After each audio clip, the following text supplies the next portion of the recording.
Sunday को आली अब्बू के साथ बकरा मंडी गया। वहाँ एक बहुत प्यारा व्हाइट बकरा था। बकरा बहुत नॉटी लग रहा था। वो फनी जंप कर रहा था।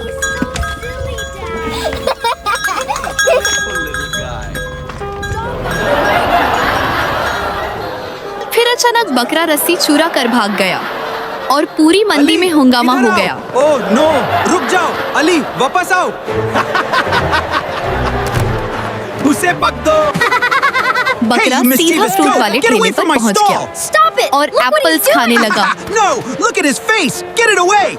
आली अपने बकरे को घर ले आया, लेकिन उसको नहीं पता था कि वो कितना नॉटी है।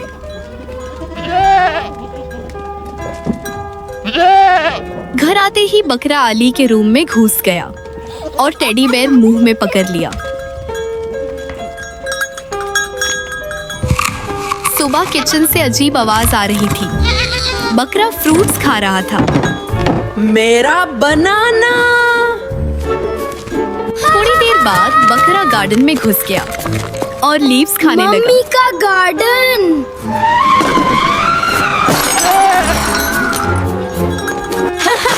एक दिन बकरे ने दूध गिरा दिया। फिर वो खुद ही स्लिप करने लगा।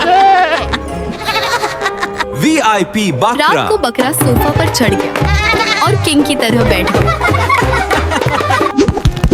बकरा फुटबॉल के साथ खेलने लगा और जोर से बॉल को हेड मारा। गोल। शरारती होने के बावजूद अली अपने बकरे से बहुत प्यार करता था। Best friend.